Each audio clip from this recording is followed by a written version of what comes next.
Good day, duelists new and old. Welcome to Senpai YGO. Today, we're going to talk about Muto Yugi, aka Yugi Muto for you English dub onlys, and why he's going to be in my upcoming film, Yu-Gi-Oh! Bonds Beyond Space. There's a lot to cover here, and I definitely want to get into detail, so if you're ready, let's begin.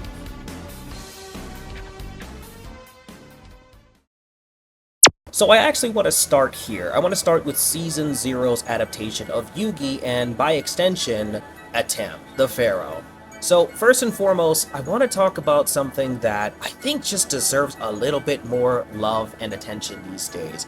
And I'm noticing that there's other Yugi tubers out there that are essentially beginning to talk about things to do with Season 0, or at least the beginning of the manga, and the aspect of the penalty games that Yami Yugi, aka again, Atem, was responsible for in the beginning stages of the series. For the duelists out there that really only know the anime by the Konami adaptation, a lot of you really missed out on what I would consider to be Takahashi's greatest, finest work. I think that at this point in time, where things were just beginning and the card game was not quite the focus just yet, I think that a lot of his writing talents were dedicated to this section of the story, where we're first meeting the characters, we're getting to know who Yugi is, what his motivations are, why he does what he does, why the puzzle is so important to him, and what he's truly wishing for by completing this puzzle.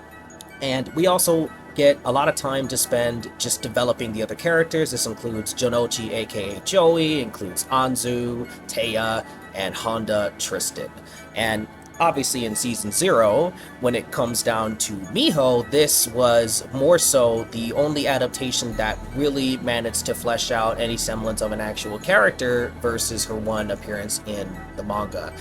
But we're specifically focusing on Yugi and Atem here. And the reason why is because, again, the penalty games and why that was so important, why that not being included in the ways that it was in the beginning for the remainder of the Konami adaptation of the anime is, it's truly a crime. It's unfortunate, but I understand why it probably had to be the case.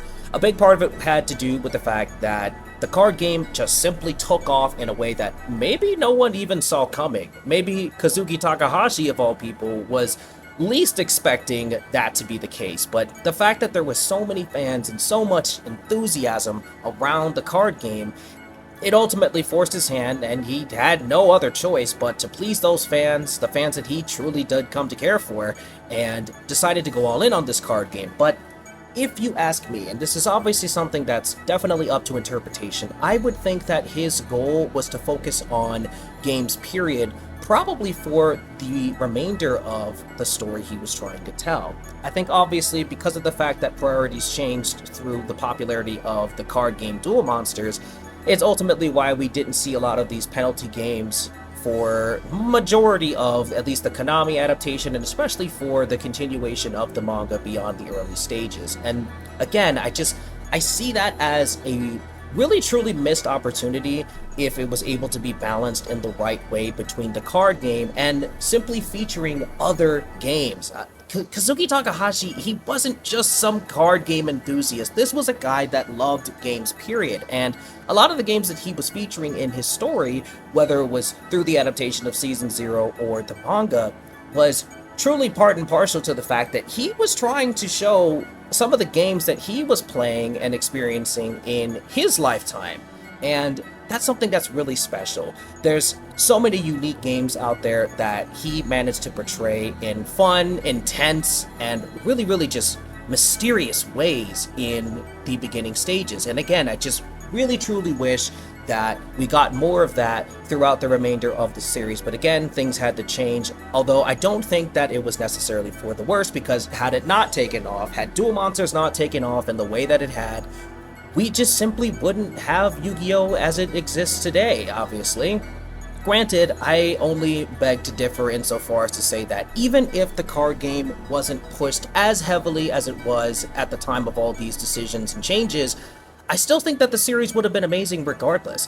I think that there was enough going on between the character dynamics and the journeys that obviously each of these characters needed to go on, especially Yugi and Jonochi, that I think that there was just enough there. Even if we throw in Bakura, if we throw in what would have been going on with Kaiba after Yugi and Kaiba's duel during the Death Tea arc at the very end, I mean, there was still a lot there. There was a lot to build on. But regardless, we obviously have it as it exists today, and I just wanted to give an honorable mention to this adaptation of events and why I think, again, just the dynamics with Yugi and Atem here, and especially in regards to the penalty games and just featuring of different games out there that, again, Kazuki Takahashi more than likely experienced on his own time.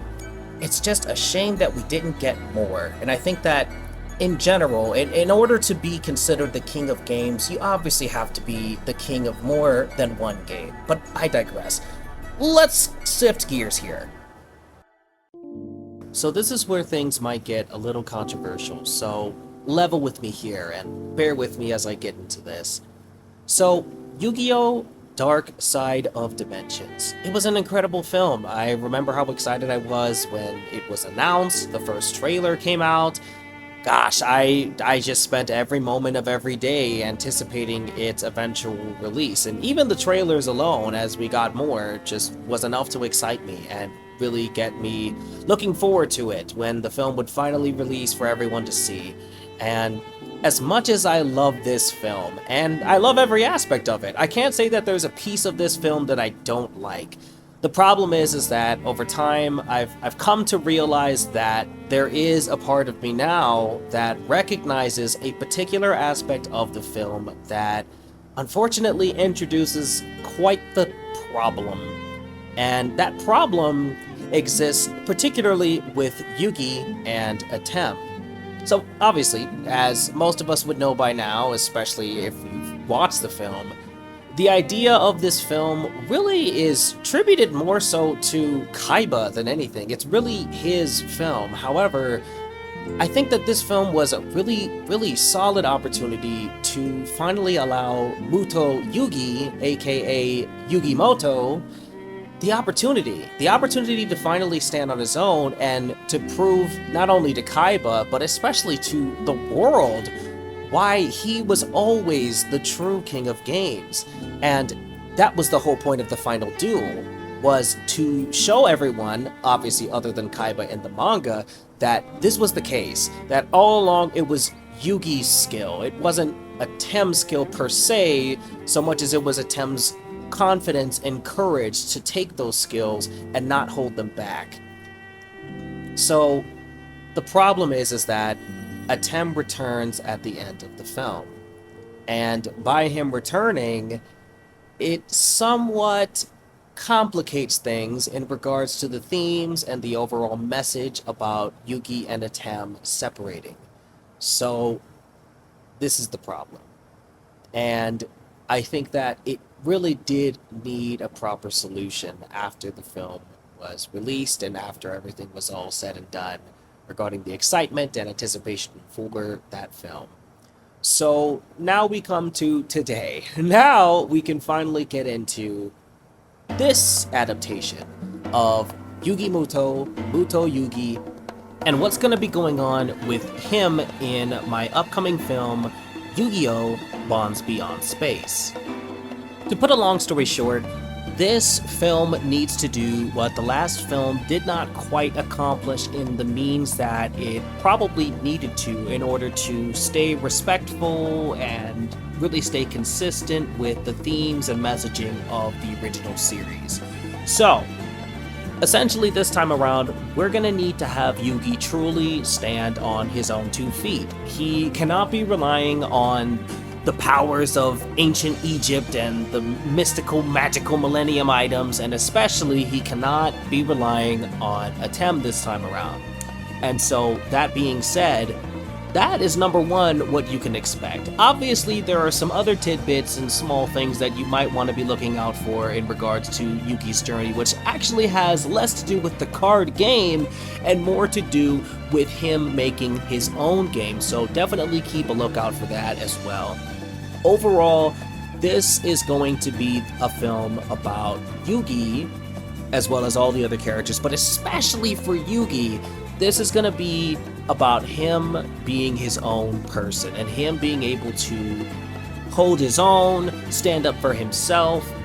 Not entirely alone, per se, because as we know, Jonouchi's going to be by his side in this film, but regardless of whoever else appears in the rest of this film, at the end of the day, Yugi needs to be able to do what he can, the best that he can, and prove that he in fact is the true king of games.